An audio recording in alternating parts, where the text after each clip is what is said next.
Esta conversa foi gravada no Chefs Agency Studio, um espaço multidisciplinar em Belém, disponível para jantares, formações, workshops e eventos. Obrigada por se juntarem a nós neste projeto e permitirem que gravemos num espaço tão giro. Olá a todos, espero que estejam bem. Muito obrigada por continuarem desse lado. Tenho uma convidada muito especial.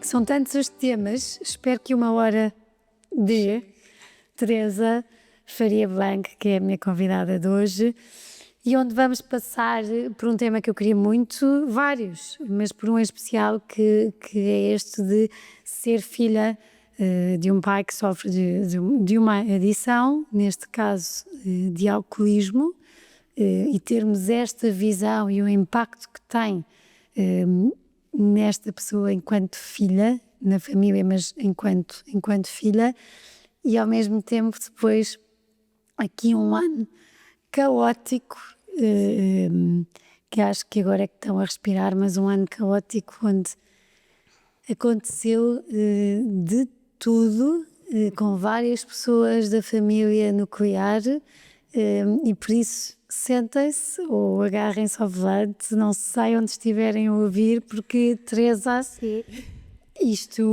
espero que esta conversa seja pelo menos o início de um Sim. deitar cá para fora, tanta coisa que Eu acho que passou até hoje. E obrigada mesmo por estares aqui hoje. Obrigada eu. Pela confiança e por tudo o que vais partilhar, porque eu tenho a certeza que vais ser colo de muitos. Espero que sim. Obrigada também pelo convite, porque eu, como tu sabes, sou fã do teu podcast e pronto. E fiquei mesmo contente pelo convite, mas pronto, como te disse, nunca achei que fosse, sei lá, inspirar ninguém. Mas Já é preparar esta nossa conversa, já me inspiraste, e agradecer aqui e mandar um grande beijinho ao João, sim, teu marido, porque sei que sem ele também não estarias aqui como vais estar, e porque a conversa que tive com ele foi extraordinária. sim. E é de alguém extraordinário, É. e por isso, obrigada, João. Vamos a isto, agora Sim. aqui, Teresa, vamos arrancar. Como é que foi a tua infância? A minha infância, eu considero que tive uma infância muito feliz, apesar de ser filha de pais separados. Os meus pais separaram-se quando eu tinha 3 anos, mas eu nunca, não me lembro deles juntos, não tenho memórias dos meus pais juntos. Eu tenho 2 irmãos mais velhos com quem eu cresci, e por isso também tive uma infância feliz, porque estava sempre eu e os meus irmãos, e eu era toda Maria Rapaz ali na infância. Tinha muitos primos, a minha família também é enorme e tínhamos, sei lá, estava sempre com os meus avós, com primos, estávamos sempre em atividade.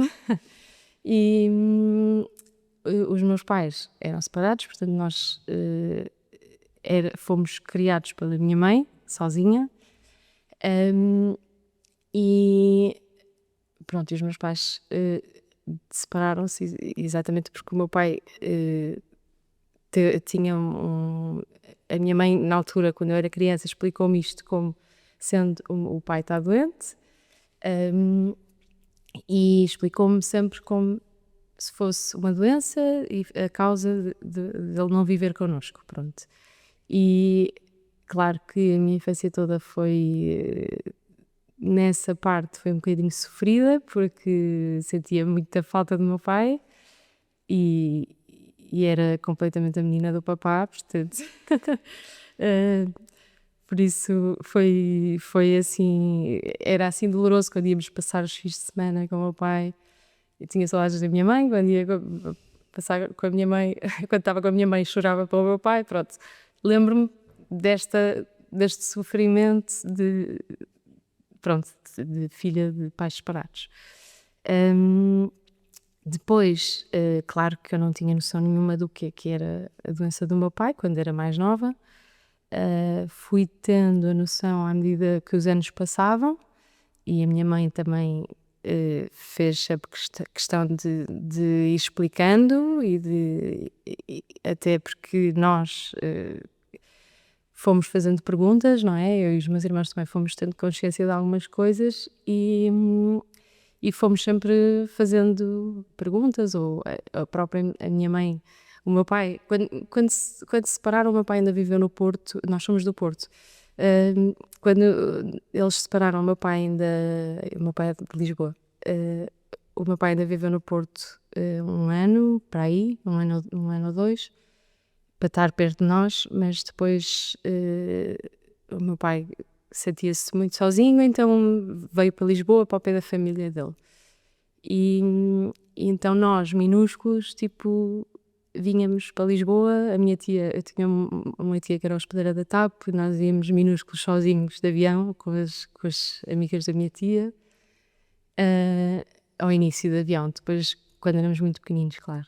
E depois começámos a fazer essa viagem sempre de comboio e autocarro, e pronto. E não era todos os fins de semana, mas vinhamos de vez em quando.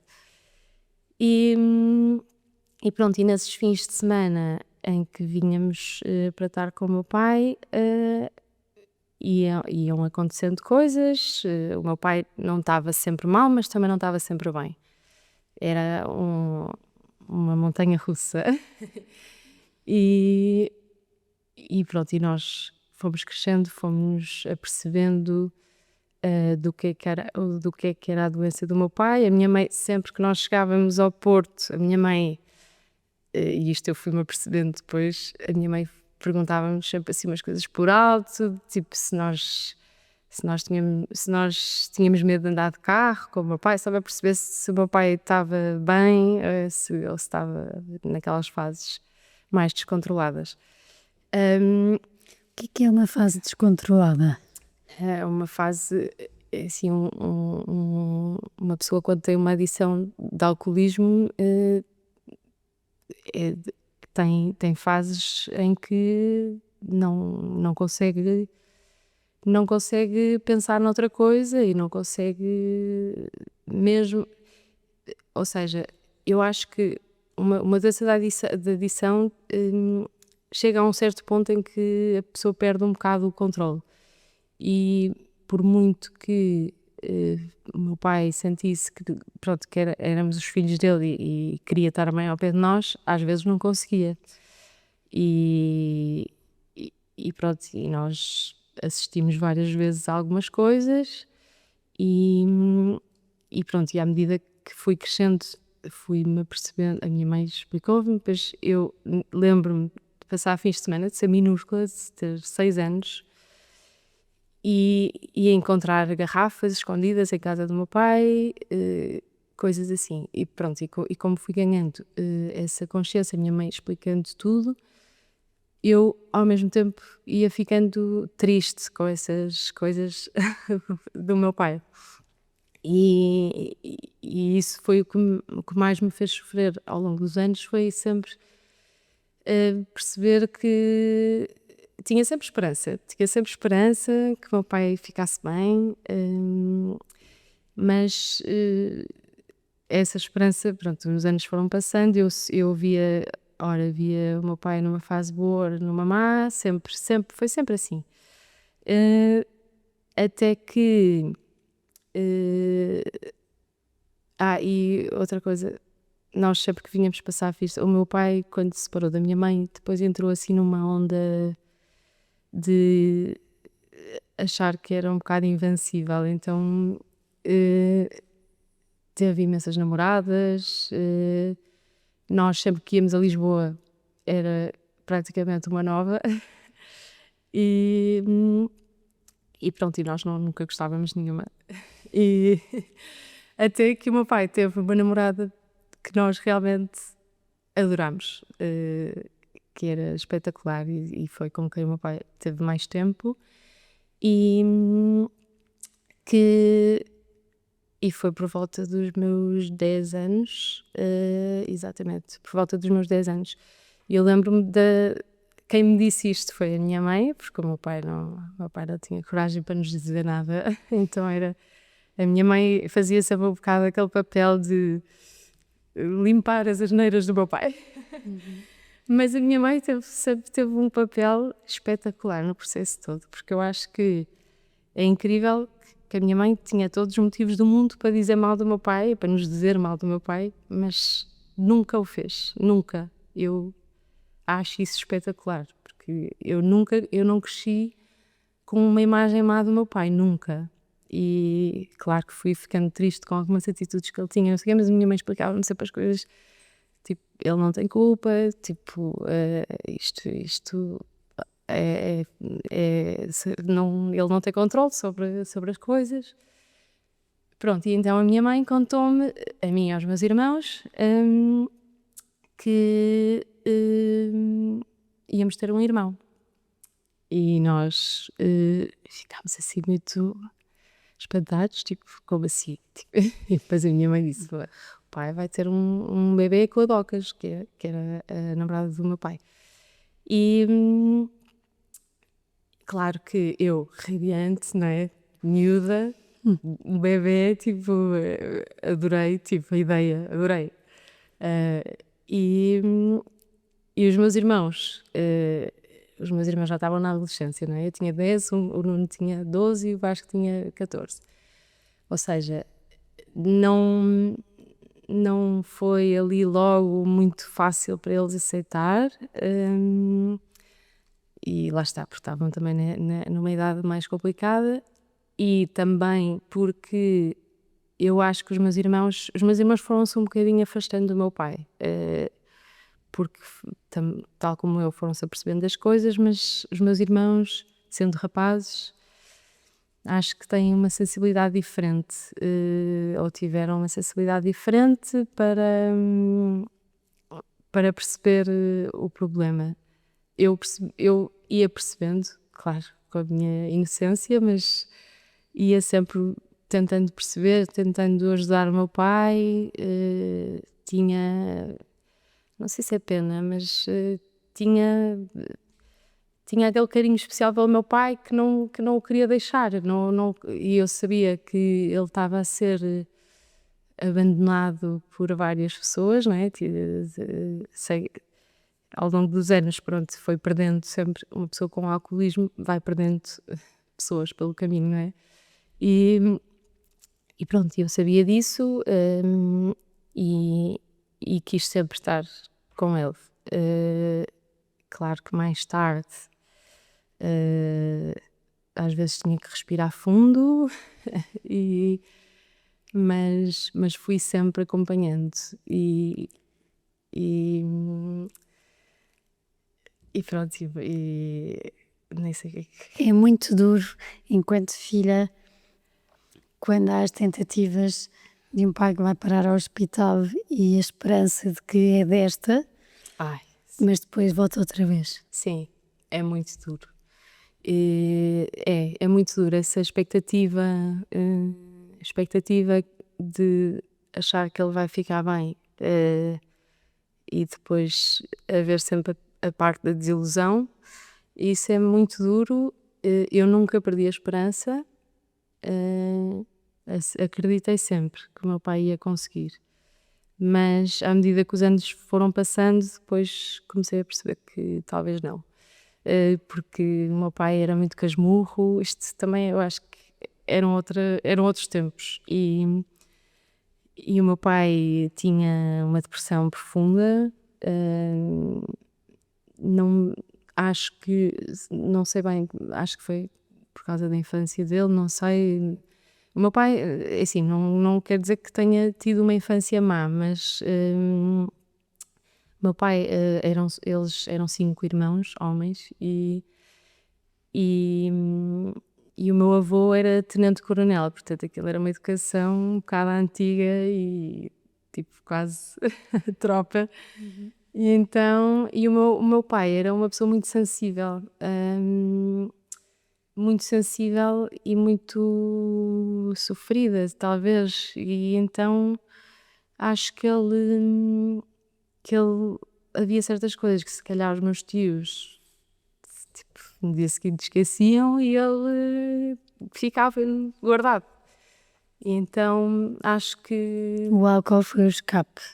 Acho que sim, acho que ele mais tarde depois foi evoluindo e o álcool foi escape, claro, dessa depressão profunda que ele teve.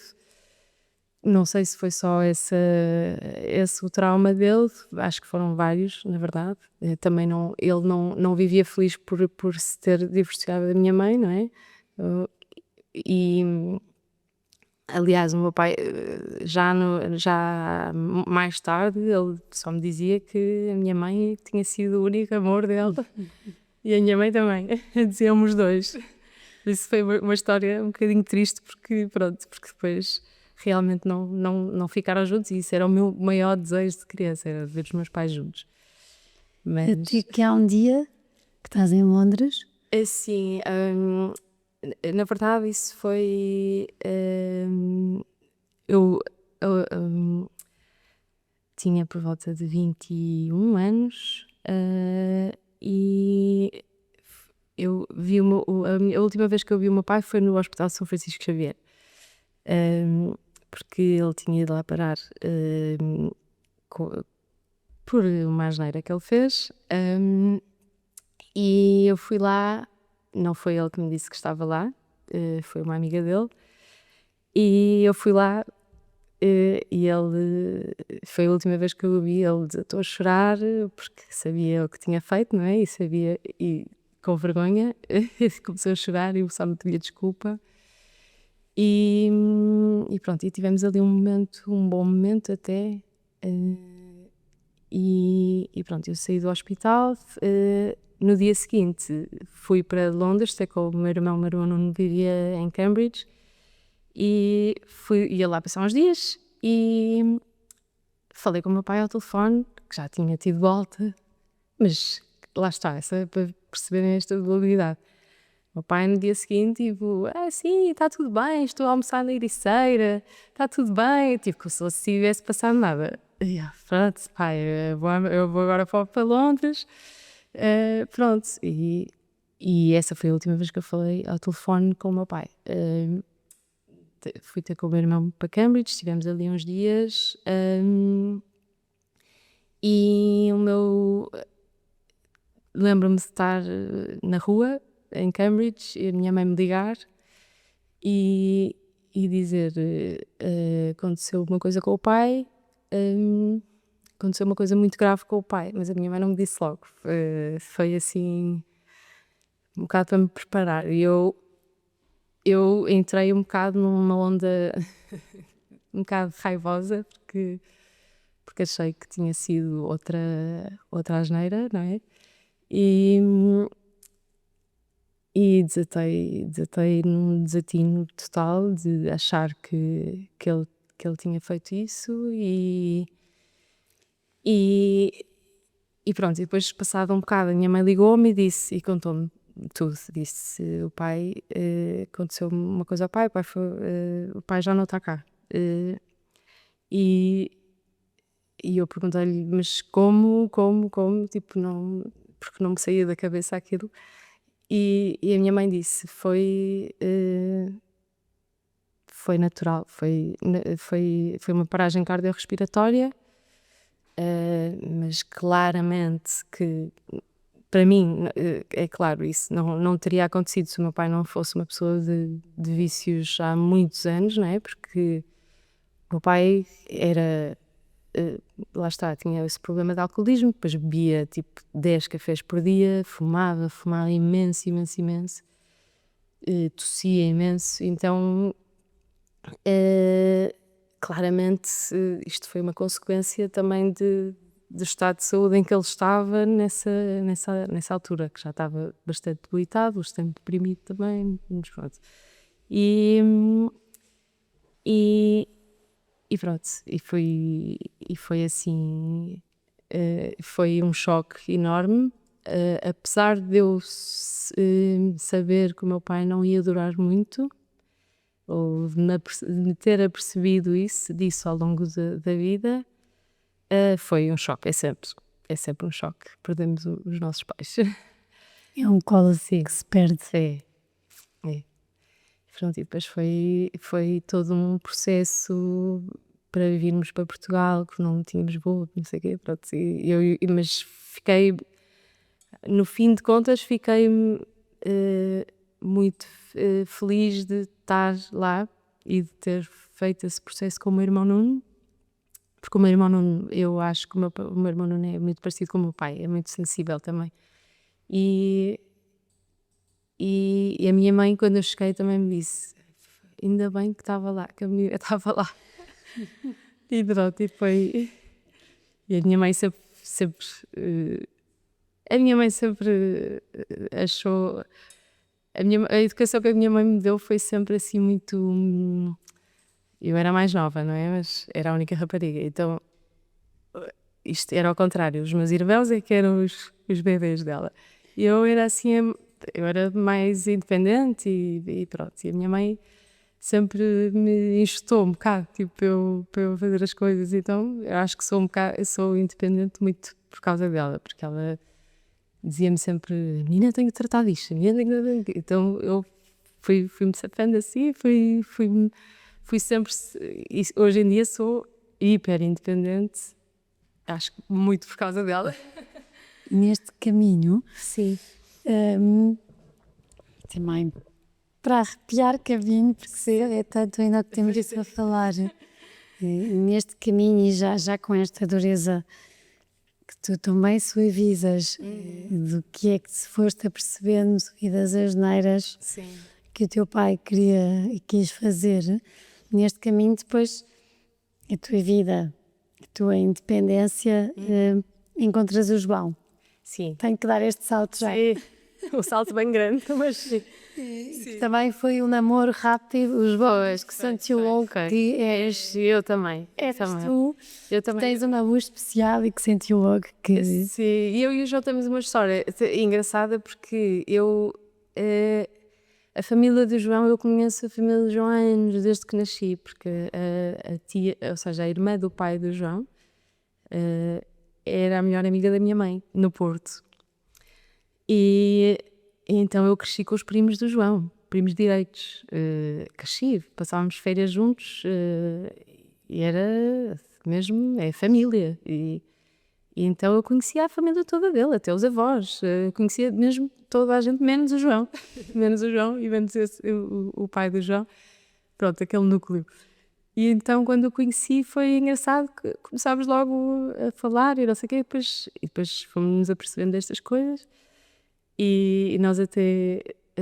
tinha feito um ano o avô do João tinha morrido no ano anterior, então eu e o João já estávamos juntos há pouco tempo, há um mês, e nós fomos à missa do avô do João, que foi a primeira aparição, digamos assim, a minha primeira aparição ali na família, e era a família toda do João, para ele. Olha lá, tu vais tratar bem esta menina. E ele assim: mas isto é a minha família, tipo, isto não devia ser ao contrário. E foi assim, pronto. Mas casaram, Casámos, fomos... ficaram à espera de bebês, Sim, nós... iam casar. Nós fomos para a Tailândia fazer uma viagem, já um ano depois de namoro. Fomos para a Tailândia, o João pede-me em casamento lá, totalmente inesperado para mim, mas claro que sim, não é? E eu engravido nessa viagem. Pronto, engravido nessa viagem, então tivemos que adiar os nossos planos todos de casamento, porque nós já vínhamos no avião com o casamento quase planeado. Então chegámos, eu percebi que estava à espera de bebê, primeira filha, não é? E sempre aquele impacto grande. E pronto, e depois entra aqui uma fase menos boa em que eu conheci um João, não é? Durante este ano de namoro e que começo a conhecer outro João a partir do momento em que engravido da minha filha Maria. E isto, pronto, vou ter que contextualizar. O João entrou numa depressão profunda quando engravidei, porque o João tem uma história muito dura na vida dele, que foi quando ele tinha 20. Eu e o João temos 6 anos de diferença. Quando o João estava ali nos 20, teve uma namorada, e ela ficou à espera de bebê, e pronto, e tiveram uma filha, e, esta, pronto, e o João, na altura, não era bem namorado, era assim uma coisa, pronto, mas claro que assumiu o filho, a filha, e quis ir viver com a mãe da filha dele, e assumiu a criança, viveu com elas durante cerca de um ano, fazer o papel de pai, não é? Assistiu ao parto, fez tudo como qualquer pai, não é? Amor de pai, tipo, levar à escola, adormecer, birras, tudo. E ao fim desse tempo, ficou. Pronto, não há outra maneira de dizer isto. A pessoa com quem ele estava disse-lhe que o bebê não era dele. E pronto, e foi um choque enorme, não é? Para toda a gente, até para a minha sogra, era a primeira neta dela, não é? Foi um choque enorme, e pronto, e o João, nos seus 20 anos, pensou assim, pronto, não pensou sequer em fazer terapia nem nada disso, não é? Então foi viajar, foi esquecer o assunto, pronto, e um bocado na imaturidade dos 20 anos, não é? De achar que nada o afeta, e viveu assim o resto da sua vida até me conhecer. Pronto. E achava que estava tudo muito bem resolvido. Corta para eu ficar à espera do bebê, e a partir do momento em que eu fico à espera do bebê, não sei o que é que aconteceu. Aconteceu ali qualquer coisa dentro dele, em que ele, durante a gravidez, começou a ter bastantes excessos de álcool e de outras substâncias, e sempre que eu o sentia assim mais alterado, ele falava-me da filha dele, que não, pronto, Sim. e então eu senti logo que havia ali qualquer coisa. Senti logo que alguma coisa estava a fazê-lo reviver aquilo, porque ele já me tinha contado essa história, mas nunca mais falámos sobre isso, não é? Era uma história que fazia parte da vida dele, mas nunca mais tínhamos tocado no assunto, e a partir do momento em que eu engravidei era regular, e sempre quando ele estava alterado. E então comecei-me a perceber que alguma coisa não estava bem. E pronto, e depois, claro que consumos excessivos, que eu era perita, não é? Em perceber, comecei a confrontá-lo muitas vezes. Passa-se alguma coisa, tipo, ele sempre com aquela. Porque depois as pessoas, quando entram neste rol de substâncias e de álcool e pronto, acham que é tudo normal. É tudo normal, não se passa nada, é tudo da tua cabeça, pronto, e também tornam-se um bocadinho mestres da manipulação. E realmente, eu durante algum tempo achei que era tudo da minha cabeça, tipo, duvidava muitas vezes de mim própria. Achava que sim, depois não, depois se calhar estou a exagerar, pronto, entrei neste rol muitas vezes, demasiadas vezes. E com isto o tempo foi passando. As coisas foram crescendo, e até que, pronto, a Maria nasceu, sempre foi sempre crescendo, não é? Não, mas nestas coisas a pessoa lá está sempre cima, abaixo, cima, abaixo. Mas eu a perceber-me que aquilo estava sempre a piorar. Eh, e, e pronto, não entrando em muitos pormenores, quando a minha filha Maria tinha 9 meses, eu dei um murro na mesa quase e disse: já chega. Isto. Durante este ano e meio, acho que foi um ano e meio, durante este ano e meio, lembro-me muito, muito da minha mãe mesmo, de pensar que estava a reviver a vida dela. E não só, eu falei com a minha mãe muitas vezes sobre isso, que a minha mãe me contava que antes de casar já tinha tido indícios que o meu pai pudesse ter um problema. E eu sempre ficou na minha inocência, mesmo na minha... que acho sempre que sou assim, né? Eu achava, quando era adolescente, então, mas porquê que a mãe casou? Tipo, mas porquê? Já sabia que o meu pai ia ter isto e não sei o quê. Mãe, isto dói assim, pessoa, claro que quer ajudar e quer estar e é verdade. E isso eu acho que esse é o ponto mais difícil, é a pessoa que está ali é o meu marido, não é? Portanto, eu não lhe quero mal, eu quero ajudá-lo, não sei como, mas estou ali. Mas para mim foi importantíssimo. Houve um dia que alguém me disse: vai a uma reunião de famílias anónimas, e eu fui. Nesse dia estava completamente cega e só pensava: tenho que ir. Fui só a uma reunião e foi suficiente. Porque lá deram um livrozinho que se chama, um livro muito pequenino, que se chama Amor Firme. Eu li aquilo e percebi tudo o que tinha que fazer.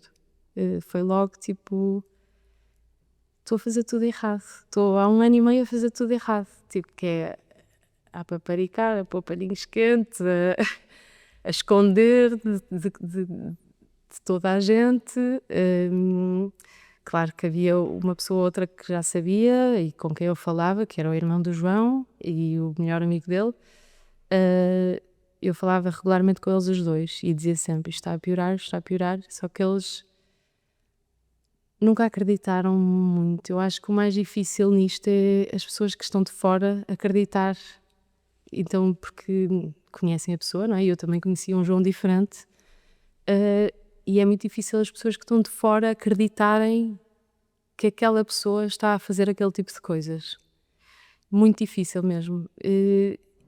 E também eles punham paninhos quentes de: não, isto, o meu irmão não é assim, eu sei, e ele vai dar a volta, e eu sei que sim, não sei o quê. E eu sempre que falava com eles, claro que me fazia bem, porque me acalmava um bocado, mas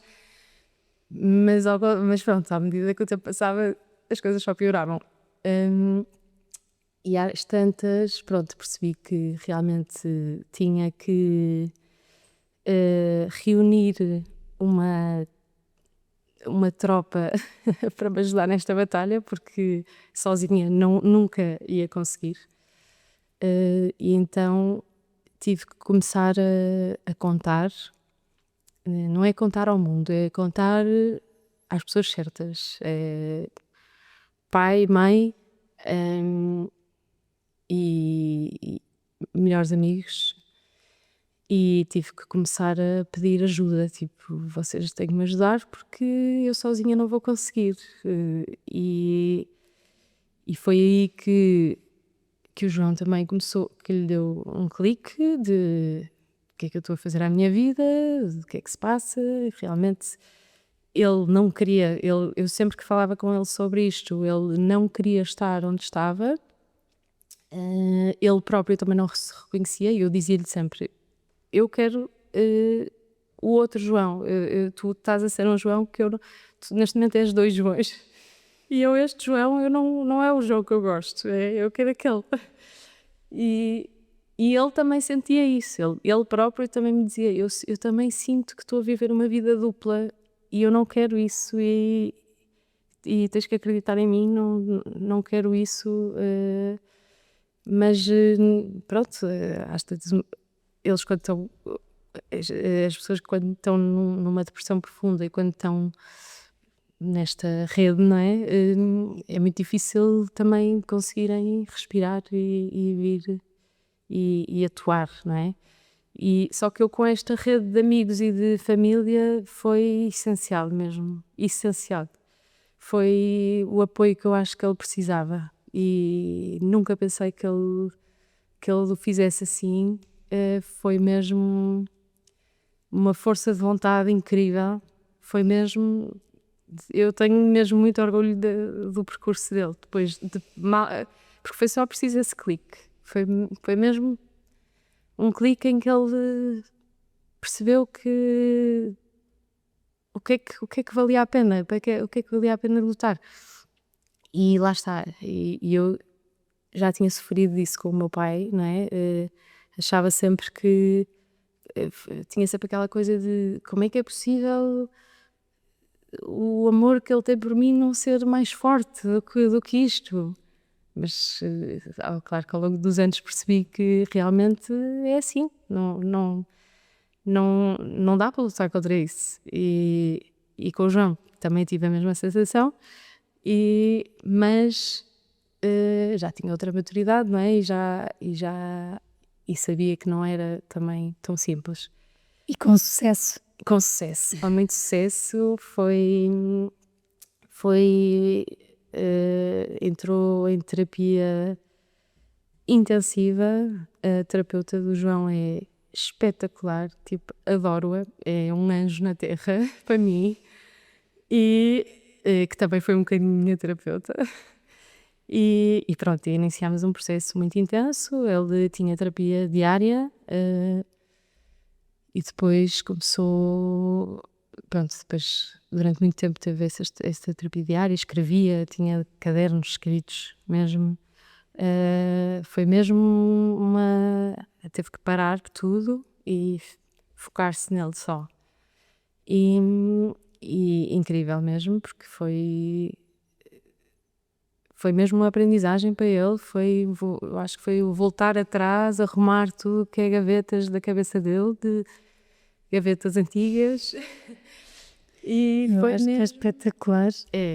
É uma razão, porque nós quando eu te convidei, disseste-me assim, falamos, mas do João não, porque é o João e depois enquanto mulher, eu falo enquanto filha, Sim, é extraordinário que o contacto que me deste foi o João e a primeira coisa que o João me disse foi, não, Ticas, eu estou bem, eu estou seguro de mim e quer dizer, a Teresa foi essencial e é extraordinária também por isto.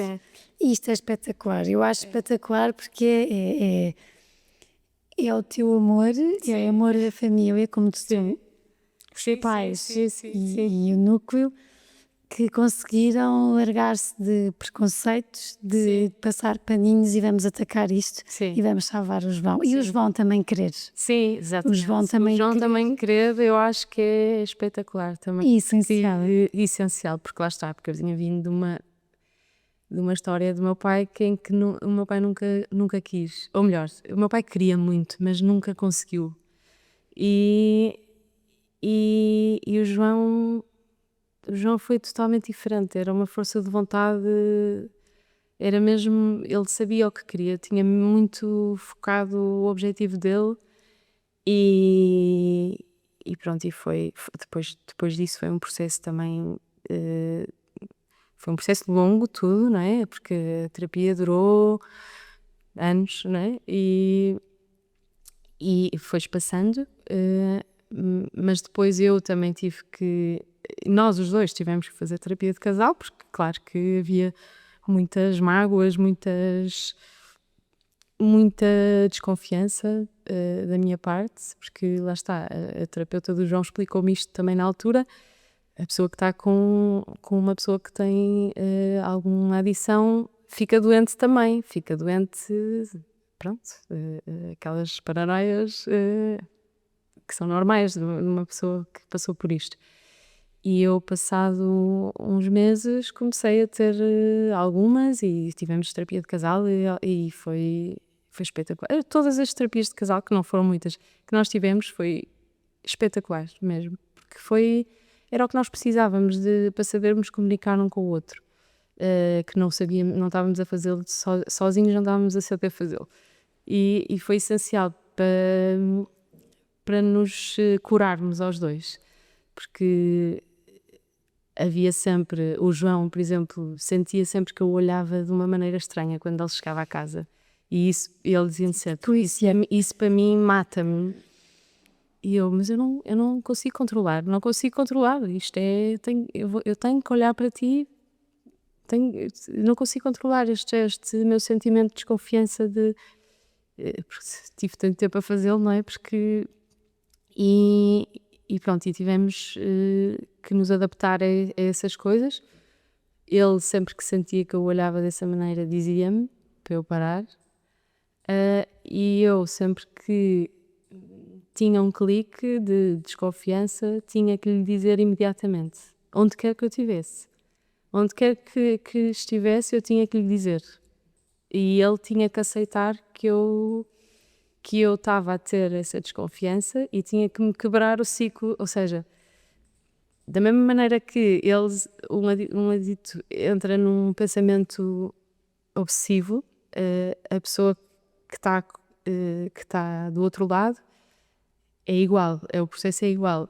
Tem um clique e tem um pensamento obsessivo e que começa a crescer de inventar coisas, não é? De ele fez isto, e será que fez agora, e será que fez, e o que é que fez? E começa Também muito ligado ao medo que faça, não é? Sim, Medo exato. que Muito conseguires ligado. este caminho e de repente será que ele vai pôr tudo a perder? Sim, porque aconteceu, claro, no processo, mas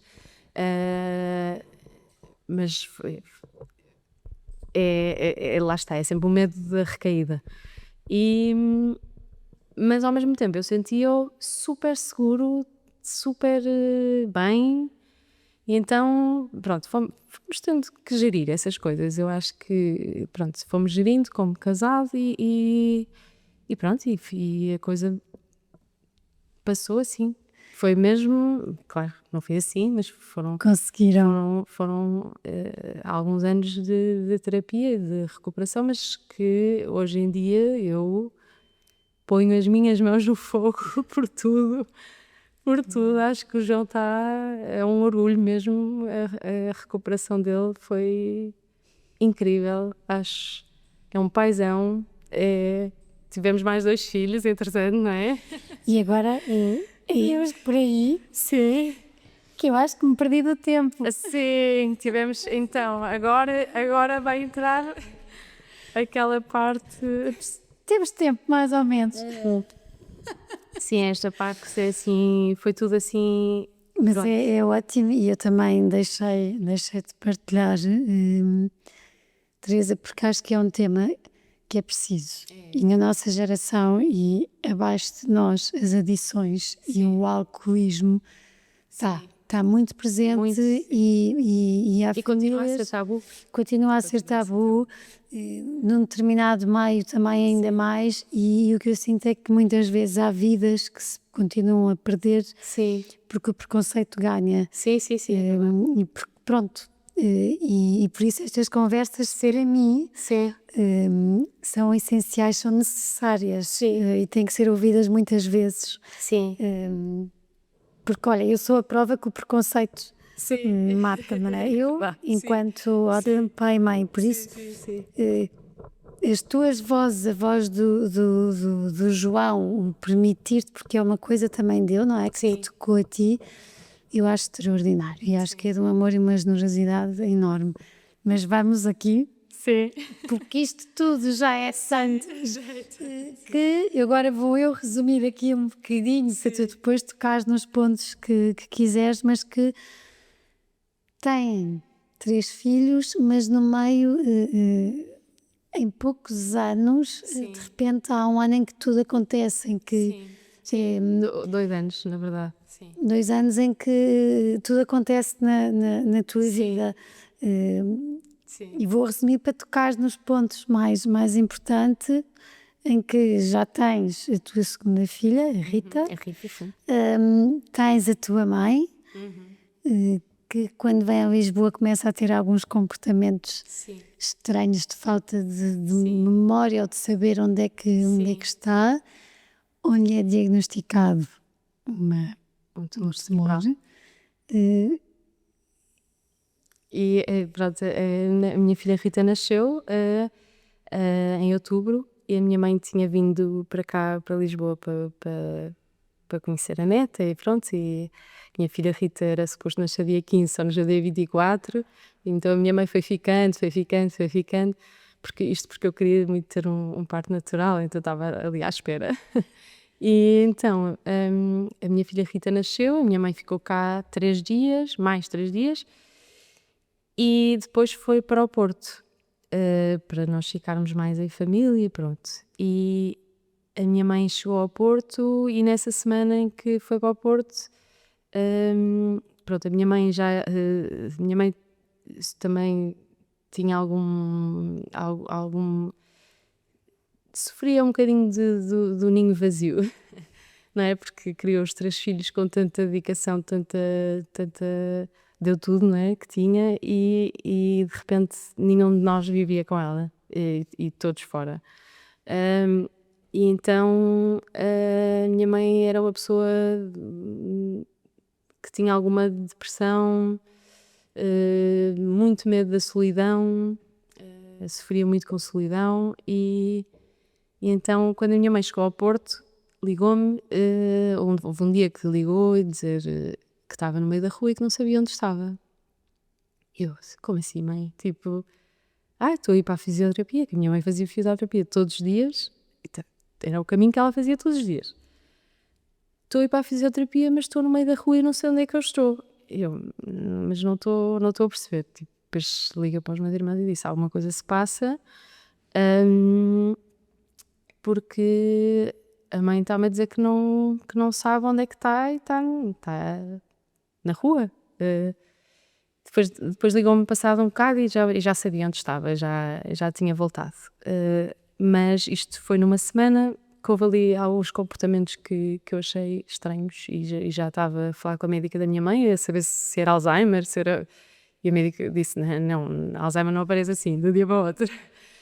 E até que houve um dia que a minha mãe bateu com o carro, quem me ligou foi o senhor a quem ela bateu, e o senhor disse, olha, eu estou aqui com a sua mãe está muito confusa, e ele foi impecável, ele estava em frente à casa dele, levou-a para a casa dele, com a mulher dele e o filho, ajudaram todos, e a minha mãe estava super nervosa, ligou, estava a chorar compulsivamente, a dizer que não sabia o que é que se tinha passado. E pronto, eu, como estava longe, um bebê recém-nascido, né? Pedi a uma amiga da minha mãe para lá ir, e quando ela chegou eu disse, chamei uma ambulância porque já estão a ser demasiadas coisas que eu estou a achar estranho. Chamei já uma ambulância, a amiga da minha mãe ainda teve tipo, mas ela está melhor. E eu, não, vamos chamar a ambulância. E pronto, a minha mãe chegou ao hospital e entrou logo de urgência máxima, porque chegou à triagem, nem sabia que estávamos em outubro, em novembro, início de novembro, e a minha mãe estava a dizer que estávamos tipo em março. E a senhora da triagem disse logo, não, entra já, tipo, e pouco tempo depois a médica da urgência ligou-me e disse, olha, logo assim, o que a sua mãe tem é muito grave, é um tumor cerebral maligno, só sabemos isto, só sabemos que é muito grave, porque eles no TAC vêm logo, fizeram-lhe um TAC e os tumores benignos são assim muito redondinhos e os malignos têm assim umas ramificações. Portanto, ela viu logo que era um tumor maligno, não sabia qual era. Pronto, e a minha mãe ficou internada, sempre muito confusa, e foi operada uns dias depois. e aí o médico já me ligou a dizer, pronto, fizemos a biópsia, não sei o quê, e concluiu-se que era um glioblastoma, que é o tumor maligno, tumor cerebral maligno mais fatal. E disse-me logo, olha, nós operamos, tiramos tudo, mas o tudo é muito relativo, porque não fica sempre lá qualquer coisa. Tiramos tudo e a sua mãe vai viver 1 ano, 1 ano e meio. E aquela informação para mim é um bocado confusa logo, não é? Porque então se tiraram tudo, porque ele dizia assim, tiramos tudo, está limpo, mas pronto, mas a sua mãe tem 1 ano, 1 ano e meio de vida. Logo assim, e foi um choque muito grande, não é? E nós ficámos sem saber o que fazer, os meus irmãos logo, que estupidez, não é nada assim, tipo, vamos ver o que é que podemos fazer e não sei o quê, tem mais. Pronto, e começámos a pesquisar sobre a doença, ninguém sabia nada sobre tumor maligno no cérebro, não é? E a minha mãe, quando foi operada, perdeu a visão quase toda, ou seja, tornou-se um bebê, quase. Então, de repente tivemos que agilizar eu vivo em Lisboa, não é? Tinha uma filha recém-nascida, outra com 2 anos, o meu irmão Vasco mora em Madrid, o meu irmão Nuno na altura estava na Polónia. E de repente tivemos que fazer alguma coisa, tipo, porque a minha mãe não podia ficar sozinha. Começámos os 3 a fazer uma agenda quase, tivemos que arranjar pessoas para ficar com a minha mãe durante a semana, depois aos fins de semana havia escalas, ou era eu ou era o meu irmão Vasco, que vinha de Madrid, o Nuno não vinha tanto também por causa do trabalho dele, mas chegou a vir, claro. E as minhas tias, pronto, entrou a família toda em ação, primas da minha mãe, amigos da minha mãe, um amigo da minha mãe que foi incansável até ao fim. E foi um ano muito, muito duro, porque eu tinha um bebê recém-nascido, tinha de 15 em 15 dias estava no Porto com a família, com o João, com a Maria, estávamos de 15 em 15 dias, trabalhava, não é? Durante a semana, segunda à sexta saía, arrancava para o Porto, com tudo atrás, e foi assim durante 1 ano e tal. Claro que durante o processo da minha mãe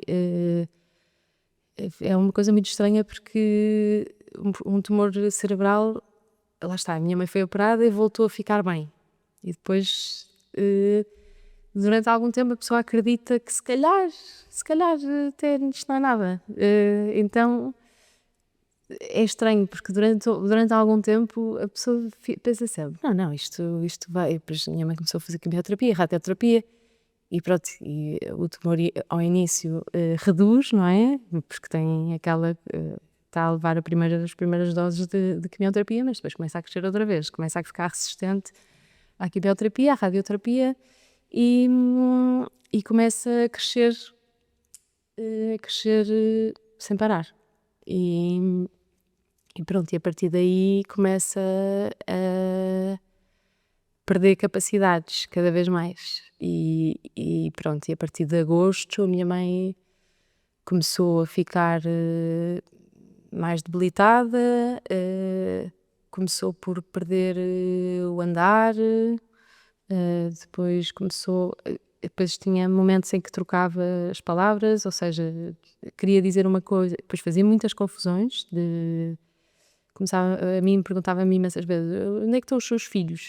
Bem, eu só tenho filhas. E a minha mãe, não, os seus filhos, rapazes. E eu não tenho filhos rapazes. Mas isto eram momentos, a minha mãe tinha momentos de lucidez pura e outros momentos em que tinha assim uns devaneios. E o que é que ela queria dizer? Queria perguntar pelos meus irmãos, os filhos dela. Pronto, e tinha assim muitas confusões, e depois queria dizer copo e dizia candeeiro, e depois dizia, não, mas tinha noção, então dizia, não, eu não quero dizer candeeiro, eu quero dizer quero dizer outra coisa. E depois ria-se imenso sobre isso. A minha mãe nunca teve noção do que tinha, porque nós também nós optámos por não contar.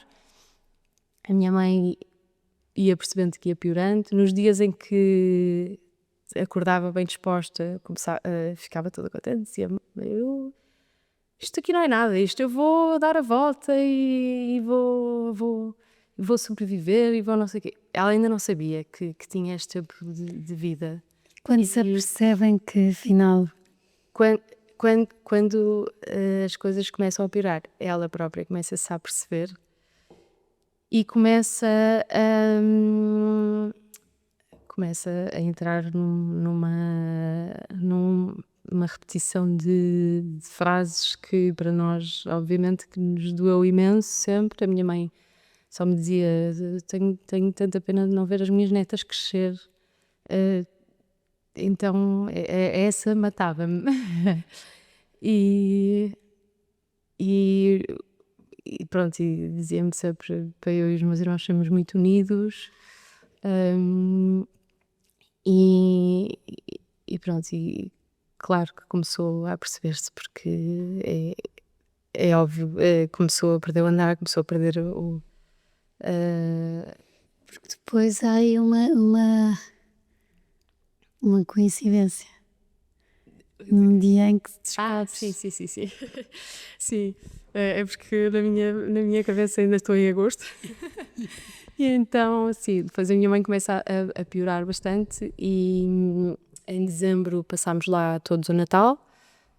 Eu, os meus irmãos e o João, pronto, passámos lá todos o Natal e a médica da minha mãe. Isto eu digo que foi um ano muito duro, porquê? Porque toda esta logística foi uma canseira. Eu estava a trabalhar já, não é?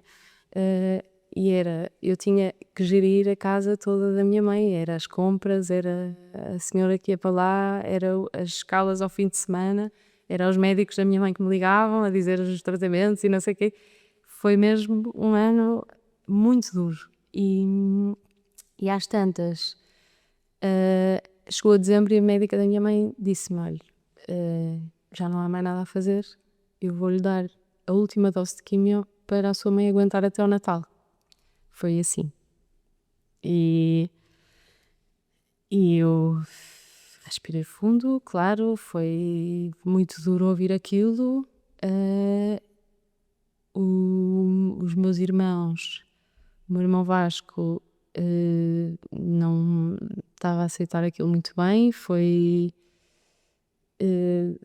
difícil ali gerir emoções de todos. E pronto, a minha mãe passou o Natal ainda bem. A partir de janeiro começou mesmo a ficar muito mal e entrou logo num coma profundo ali no início de janeiro e ficou em coma, mas natural, ficou a dormir, porque a minha mãe ia dormindo cada vez mais, até ao dia que ficou. E ficou a dormir e eu e os meus irmãos mudámos-nos para o Porto. Ficámos lá os três e decidimos: não vamos, a mãe não vai para o hospital, vamos mantê-la em casa. Conseguimos uma equipa espetacular de paliativos do Hospital Pedro Spano, que é incrível mesmo o trabalho que eles fazem. E durante esses quase um mês estive ali intensivamente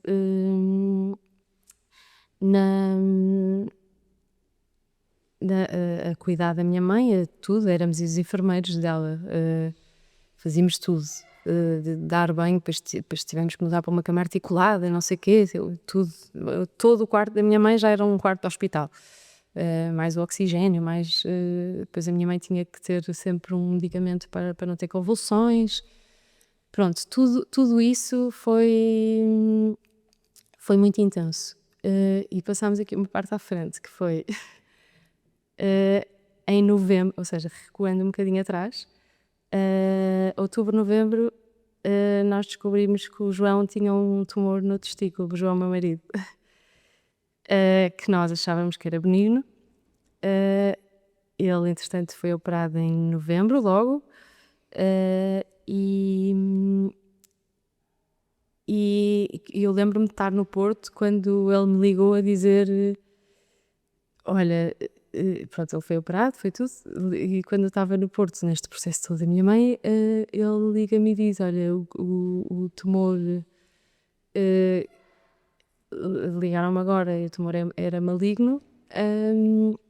Pronto, no meio disto tudo, no meio deste caos todo, a minha mãe estar doente, também tinha o João, que tinha, pronto, mas como ele foi operado, tirou tudo, foi tudo assim, mas eu não liguei, eu na altura eu desvalorizei-te totalmente, só dizia, isso é benigno, e ainda por cima acharam que era uma fiteirice, estava tipo, não, isso não é nada, vamos tirar isso, pronto, e vai-se resolver. Depois tínhamos sempre aquele medo de falarmos sobre isso, porque nós queríamos ter 3 filhos, e com isto houve ali a possibilidade de não termos mais, e o médico do João disse: não, veja lá, se quer congelar esperma e não sei o quê, se quiser ter mais um filho.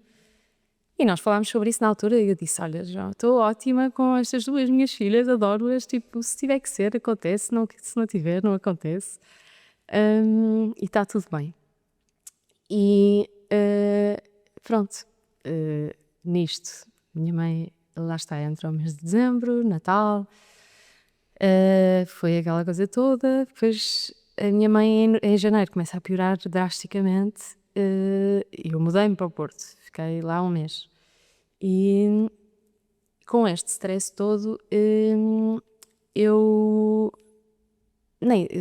tenho uma aplicação, aquelas aplicações que as mulheres têm, né, para saber Que não os funciona. atrasos e não sei o quê, e de repente começo a receber alertas, tipo de tenho 2 dias em atraso, não sei o quê, e eu tipo, não estou a perceber, quer dizer, não estou a perceber. Na altura achei claramente que estava sob um enorme stress, um enorme turbilhão emocional, não é?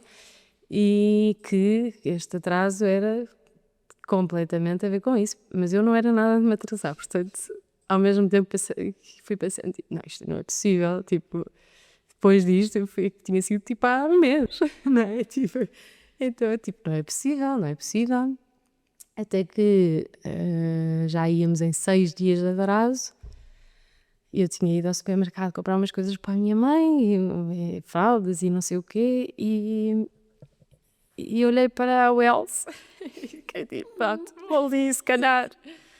Pronto, comprei-nos, tudo bem. No dia a seguir acordo e decido fazer o teste e foi logo, tintim, logo, é positivo. E eu fiquei tipo, e estava naquela situação que a minha mãe era um dia, mais horas, mais dia, menos dia.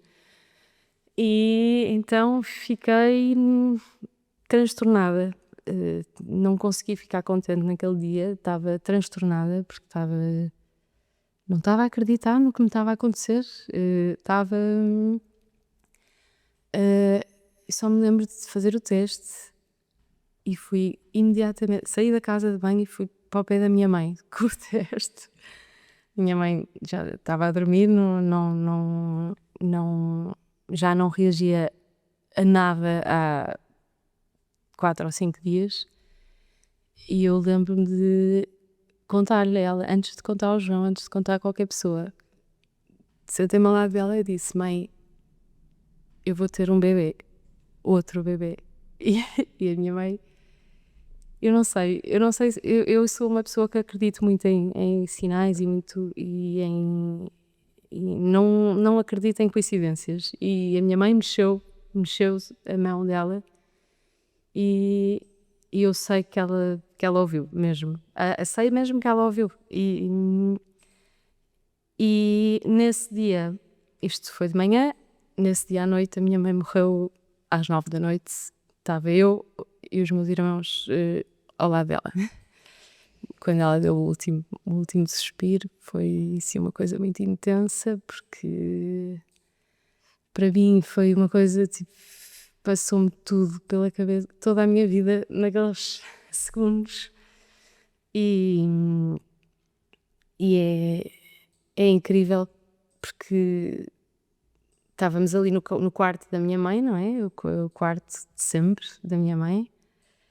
E começou-me a passar tudo pela cabeça. Eu lembro-me de ser miúda, estar naquele quarto, entrar na cama da minha mãe com medo e começou a passar tudo pela cabeça, toda a vida. Pensar como é que isto acaba aqui, neste sítio. E É, acaba, Teresa? não sei, não acaba, claro, mas eu não consegui fazer o luto da minha mãe.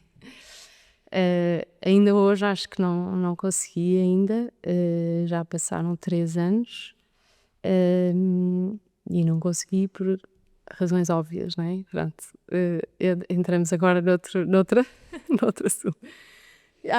Eu depois, só uma parte, a minha mãe morreu em fevereiro, eu descobri que estava grávida, ou seja, quando cheguei a Lisboa, o meu médico disse para eu esperar para ir à consulta. Cheguei a Lisboa, fui à consulta ali no início de março, e descobrimos que estávamos grávida de gêmeos. E foi logo outro turbilhão, porque para mim era mesmo impensável ter gêmeos. Já tinha 2 minúsculas. Como é que é possível eu estar à espera de bebê de gêmeos depois do meu marido ter tirado um testículo? Como é que é possível, tipo, isto acontecer? Qual é a probabilidade? E então fiquei um mês a fritar. Tipo, não há outra expressão. Como é que eu vou ter gêmeos? Como é que, no meio disto tudo, e acabei de perder a minha mãe, tipo, como é que é possível isto me estar a acontecer? E pronto, então depois tivemos um mês ali a achar que íamos ter que mudar a vida toda e por volta de abril voltei ao médico e percebemos que um dos bebês não evoluiu. Pronto, para mim foi um alívio ao mesmo tempo. Foi e não foi. Pronto, claro que a pessoa já tinha ido à primeira consulta, tínhamos ouvido já 2 corações, aquela coisa, e pronto, que depois a pessoa afeiçoa-se à ideia, não é? E claro que foi também um momento duro, mas ao mesmo tempo acho que pensei, não, Deus sabe o que faz e era para ser só um. Entretanto, em maio decidimos fazer uma viagem de família foi literalmente para virar a página de tantas coisas mais que nos aconteceram nesses meses, nesse ano, meses. Fomos para Cabo Verde, foi espetacular. As duas radiantes, a Maria e a Rita radiantes. E que foram os 40 anos do João. E já não sei se foi 39 ou 40. Pronto, foi os 40. E fomos para Cabo Verde, foi espetacular. Só que a Rita começou a ter uma febre ali, nós vinhamos embora no domingo, ela na quinta-feira teve ali uma febre e eu não fiquei preocupada, achei que era uma insolação. No dia seguinte fiquei com ela mais à sombra, Benuron, não sei o quê, passou. E voltou a estar bem. Ainda aproveitámos ali 2 dias, voltámos no domingo. Entretanto, ela foi à escola, as duas foram à escola, segunda, terça e quarta. Na quarta-feira eu chego à escola e a educadora da Rita diz-me, olha, eu não sei o que é que aconteceu à Rita, mas ela não está a mesma criança. Eu, como à semana estou sempre a mil de trabalho e uma azáfama, ela em casa parecia-me bem, estava com a irmã a brincar, mas a partir do momento que a educadora me disse isso, fiquei mais atenta. E ela, nessa noite, fez logo uma febre alta. E eu, pronto, está doente.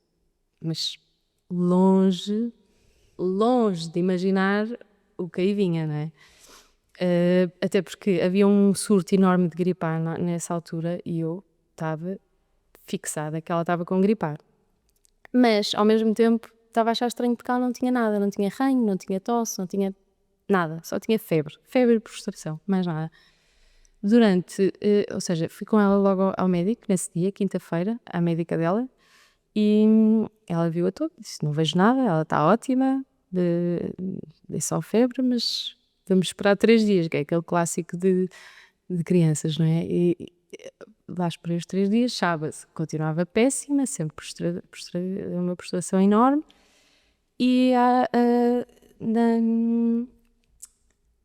voltei ao médico, desta vez no Hospital São Francisco Xavier, e a médica não viu nada também, volto para casa. Mas ela está a arder em febre, saí de lá com 39 de febre.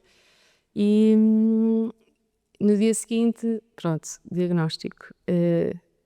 Isto para passar um bocadinho à frente, porque sei que... Mas quando o médico me disse: a sua filha tem leucemia, parece que entrei noutra dimensão. Completamente.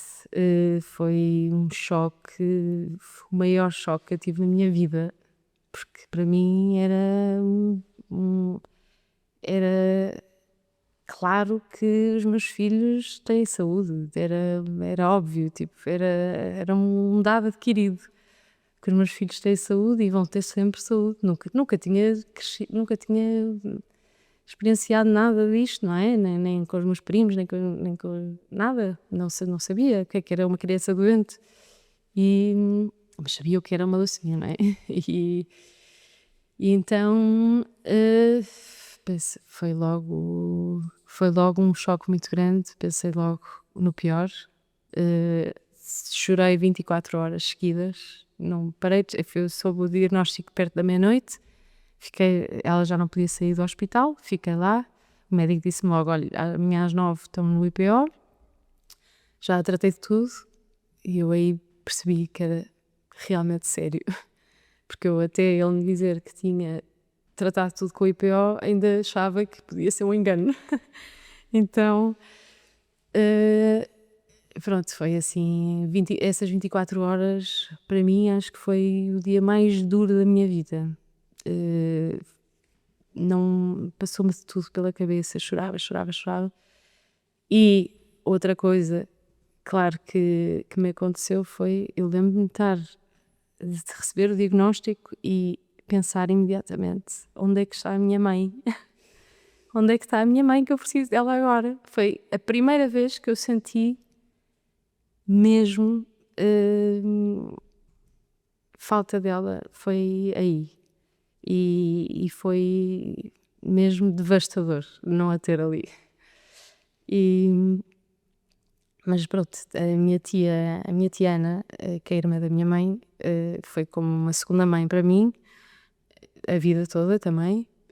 E a minha tia Ana é super notívaga, tipo, adormece tardíssimo, então eu sabia que ela ia estar acordada.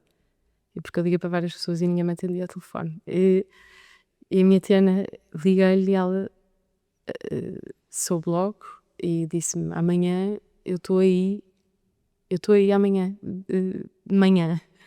E enfiou-se no primeiro comboio que houve, e quando eu cheguei ao IPO, a minha tia já estava lá, nem sei como, não sei como. Mas pronto, e disto a minha sogra também passou essa noite comigo no Hospital da Luz, no Hospital dos Lusíadas, e também foi essencial a minha sogra estar lá. Eu não conseguia estar ali sozinha, depois de ter recebido aquela notícia. Isso depois é um caminho das pedras. Pois é, um caminho longo, mas para mim foi essencial aquele dia. Aquele dia foi chorar tudo, e depois no dia seguinte acordei no quarto do IPO pensar: não, é isto e bora lá, e são 2 anos, vamos lá, tipo, e é bola para a frente. E a partir daí nunca mais, claro que fui tendo os meus altos e baixos, mas sempre focada no objetivo final, de ciclo a ciclo. Eu sou uma pessoa que tem que ter um bocado de controle sobre tudo, então quis logo saber o que era o protocolo todo, os ciclos todos. Encontrei o protocolo na internet, isto não posso dizer porque os então... E diz-me uma coisa, Teresa, fui logo. com boas notícias agora? Sim, muito boas notícias. A Rita acabou o tratamento em julho do ano passado. Tem que fazer um controle de 5 anos. E pronto, e vais passando. Agora estamos de 2 em 2 meses, vamos fazer as análises de controle. Ela está ótima, cheia de vida, como sempre foi. E tu? Eu no meio deste processo, pronto, foram 2 anos e 2 meses, mais ou menos. Eu voltei ao trabalho logo, porque no meio disto tudo eu tive um bebê, não é? Outro bebê. E voltei ao trabalho, pronto, 1 ano depois do diagnóstico da Rita, que ainda tinha mais 1 ano e tal pela frente de tratamentos, mas a minha sogra assumiu ali um bocado o controle das idas ao IPO. Eu sempre que era punções lombares ia eu, porque queria estar lá, mas quando era tratamento, quimioterapia, ia à minha sogra, pronto, e fomos-nos revezando assim. Eu voltei ao trabalho e foi bom, claro, para ocupar a minha cabeça, mas ao mesmo tempo foi mau no sentido em que eu não me permiti sentir absolutamente nada. Para mim foi modo automático desde o início. Eu não podia parar, era tipo, não podia parar, tinha que voltar a continuar, sempre continuar. Até que houve um dia em que tive um ataque de pânico, que não sabia o que era. Eu já tinha experienciado isso no João. Quando eu conheci o João tinha alguns ataques de pânico. Lá está, também devido a essa depressão que ele teve e assim. E eu nunca tinha tido, nem percebia o que era. Tipo, achava que nunca ia ter na vida, porque eu sempre achei que tinha o controle sobre tudo. Então, foi uma coisa estranhíssima. Foi a meio de um dia de trabalho, de repente comecei a sentir tudo à roda, tudo o meu coração a bater muito, muito, muito depressa, tipo, e achei que ia ficar ali. E claro que os meus colegas de trabalho chamaram a ambulância e não sei o quê, fui para o hospital. Eu ainda não estava a acreditar que aquilo era um ataque de pânico, estava a achar que me tinha dado um piripaque qualquer e pronto. E até que o João foi ter comigo ao hospital, tipo, e fizeram-me tudo, eletrocardiograma, não sei o quê, análise, tinha nada. E pronto, e depois o João entrou comigo lá no consultório médico e o médico, pronto, olha, não tem nada, não vejo nada. E o João, pois sabe, é que esta menina, tipo, Tem pilotos automáticos. esta menina, tipo, não está há muito tempo. E pronto, e o médico, pronto, receitou-me lá umas coisas, mas disse-me logo, olha, vai ter que parar um bocado, tentar controlar isto e não sei o quê. Pronto, e aí comecei eu com terapia. Eu já tinha tido terapia durante o processo da Rita, no IPO. Depois parei, quando tive o Tomás parei, e pronto, e depois achei que estava tudo bem. E pronto, e depois realmente retomei e foi muito bom. Aquilo não é logo, não é? Mas a pessoa, à medida que vai tendo umas sessões, vai-se apercebendo que aquilo realmente tem resultados. E aprende a olhar para si de outra maneira, não é? E então, pronto, depois claro que continuei a ter algumas coisas de ansiedade, mas a aprender a controlar, e depois eu sou uma pessoa que odeio, eu não sou nada, como tenho essa aversão a substâncias e coisas, não sou nada de tomar nada, não tomo nada, tipo, dá-me a cabeça e eu bebo água. E a minha terapeuta disse, não, eu sei que você não é uma pessoa que vai abusar disto, portanto tem que ter isto, tem que ter um SOS na carteira e usa-o quando tiver que usar. E não pode pensar que está a ser fraca, tem que o usar. Pronto, e eu tive alguma resistência a isso. Mas, a partir do momento que ela me disse isso, eu pensei, pronto, vou fazer o que ela diz e realmente não vou pensar mais nada. Tipo, mal começo a sentir alguma coisa, tomo e fico calma. E pronto, e foi uma boa Tens de muleta. levar. Foi uma boa muleta, mas nunca mais. Pronto, agora nunca mais. Agora estou. Acho que estou. Isto porque temos de acabar. Sim. Acho que já ultrapassámos. Sim. Obrigada a quem nos ouve, porque Desculpem. vale a pena. Vamos assim às últimas 3 perguntas. Qual é que foi um dos dias mais leves? Talvez o do meu casamento ou os nascimentos dos meus filhos foram sempre dias muito leves, muito felizes. E um dos dias mais pesados? Então, o diagnóstico da Rita, o dia que a minha mãe morreu, são aqueles 2 dias mais intensos, assim. A vida tem graça? Muita, muita graça. Muita graça e acho que deve ser vivida cada vez mais no presente. É o que eu tento fazer, pelo menos.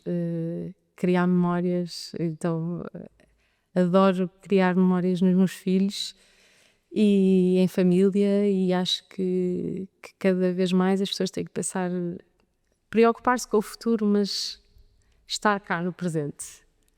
Obrigada, Priscila. Mesmo. Obrigada. Acho que valeu cada minuto que ultrapassámos da suposta hora, porque de facto, e mais tempo tivesse, Foi muito resumido. foi tudo muito, acreditem, foi tudo muito, muito, muito resumido. Eu quis de facto também dar aqui mais tempo e palco à questão das edições, porque é extraordinário ter aqui a Teresa enquanto filha e enquanto mulher, e volto a reforçar a generosidade do João, porque isto acaba por ser aqui uma partilha da Teresa, mas com o João, e acho isso extraordinário e acho que precisamos de exemplos destes, de amor, do amor firme, que é tão difícil, mas tão preciso nos momentos sérios, nos momentos certos, para que se consiga fazer caminho e para que se consigam salvar vidas. Eu acho isto extraordinário.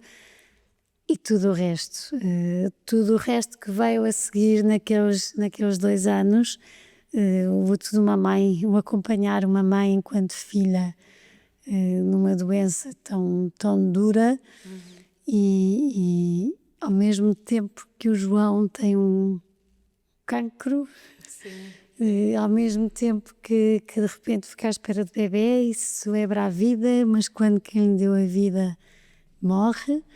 E ao mesmo tempo de repente nasce um bebê e há uma irmã que tem uma leucemia e há uma Teresa que continua, ainda que em modo automático, a levar o barco.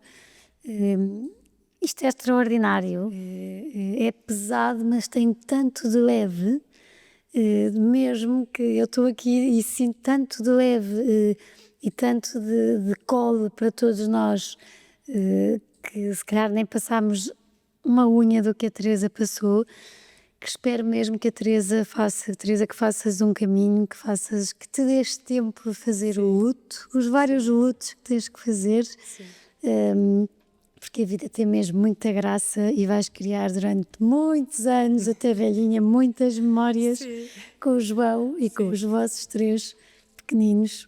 Obrigada mesmo. Obrigada. Tenham uma ótima semana, um grande beijinho. Obrigada por terem estado connosco até aqui. Para terem acesso a conteúdos exclusivos do podcast Páginas com Graça, como quem serão os convidados e saberem com antecedência, poderem fazer-lhes perguntas, terem acesso a conteúdos extra que vamos conversar e que vamos falar aqui, poderão ser patronos.